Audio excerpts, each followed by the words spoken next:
Our legal analyst, Joe Tamburino, is not affiliated with this case, but he joins us now because we want to talk a little bit more about what we've heard in the press conferences just this morning. So we now know the state says it's pursuing charges of first-degree murder. Currently, he's charged with 2 counts of second-degree intentional murder and attempted murder.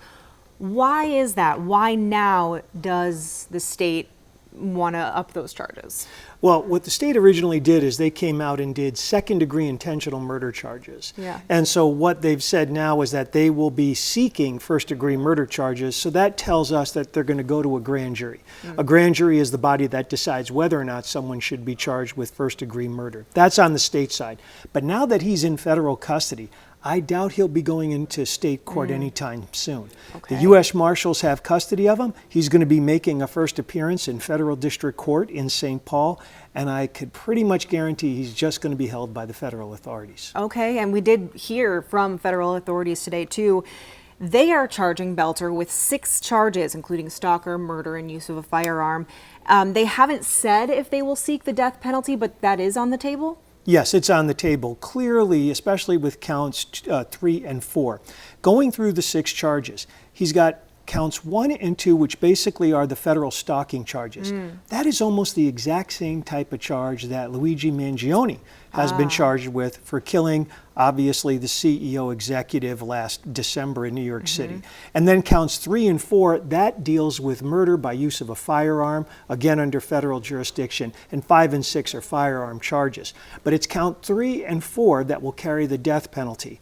But I would imagine, since the federal authorities, specifically Attorney General Pam Bondi, has said she's seeking the death penalty for Mangione, I would imagine she's going to do the same here. And that would be the first death penalty in the state of Minnesota?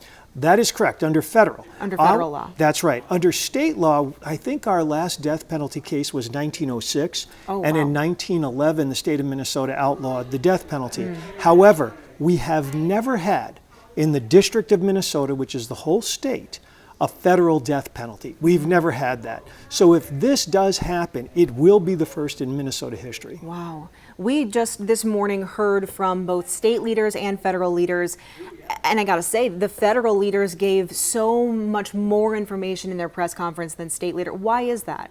Well, obviously they had more information. Clearly, the federal authorities came right into this case. Now, there was excellent police work by local police officers, specifically the Brooklyn Park Police Department. It was amazing how they were really a step ahead in thinking who else could be at risk here. Yes. And but then the federal authorities came in. And obviously we've learned since then that there were 2 other Democratic state rep and Democratic senator in Minnesota that this man also went to their houses. Yes, and thankfully, one of them was on vacation. Their family was they weren't there. The other, he was stopped by police, essentially. He just didn't even go into the home. So much evidence came out of this last press conference that we learned. What exactly do we know so far? Well, what we know is that the federal government is declaring that they have jurisdiction on this case specifically because of the stalking issue, just like in Luigi Mangione's case. Because, you know, what most people don't realize when people talk about domestic terrorism, yes, there is a federal definition of what is domestic terrorism, but there's no exact statute. There's no exact law that says federal terrorism, you get life in prison.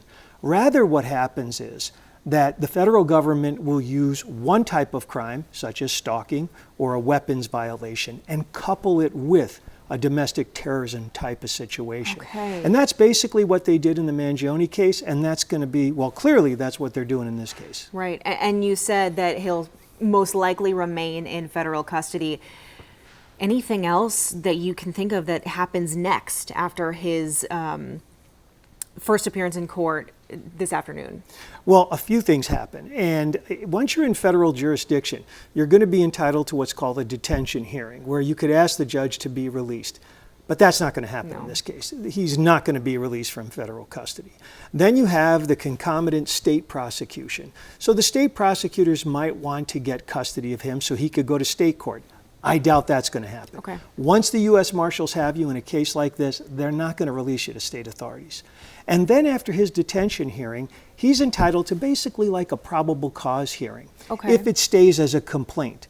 But the federal government also has the option of going to its own grand jury to say, we want him indicted now. If that happens, there's no need for a probable cause hearing because the indictment is probable cause. So there's a few things that are going to have to get worked out over the next several weeks. And I know that we'll continue to cover them and certainly come to you for more, breakdown of what's happening. Something I wanted to ask you about that I was just thinking of yesterday when all of this news was coming in. We learned that police stopped his wife and other relatives in a car and that they did find a firearm, a legal firearm in that car. But the wife nor those other people were arrested or detained. Why is that? Well, obviously the police determined that she didn't have a part in these crimes because, yes, when you look at it, it does look a little suspicious. You have the wife who's going directly north, perhaps to Canada. She's got passport. She's got thousands of dollars. We don't know how much. And she's got a firearm. Now, what we heard Mr. Evans say from the BCA is clearly that she had a legal right to possess the firearm. There wasn't anything illegally going on. You're allowed to carry cash. You can carry a passport. So again, they assess the situation and they obviously think at this point she's not connected. But they did also say something else. They said that she was cooperating or she was cooperative. So we would be, safe to assume that she's given them information that's been helpful. And I'm sure so many more things are going to be coming up and more evidence is going to be provided to us. However, not all of it. And why is that? Why? Because they're active investigations. I mean, right now, think of this. We heard Esme Murphy, I think, ask the question about if others are involved. Is there some greater conspiracy? Well, there's really no way they're going to tell us that right now, because when you have an active investigation, especially of this magnitude, you don't want to do anything to jeopardize it. Why would you want to clue someone else who might be part of this conspiracy that the federal government's coming after you? And if it is a federal conspiracy, those other individuals, they're going to be in a lot of trouble, whether they aided and abetted him, whether they were conspiring with him, whether they helped him after the fact. So all of those things are still being investigated. Anything else you wanted to mention? Yes, it will be very interesting to see if anyone else is involved. Now, that's not going to come out immediately. I think we'll eventually find out, but right now, that's probably what's still being worked on. Okay. Joe Tamburino, thank you so much for your time. Thank you. We're going to continue covering this throughout the day, so stick with us here on WCCO and CBS News Minnesota.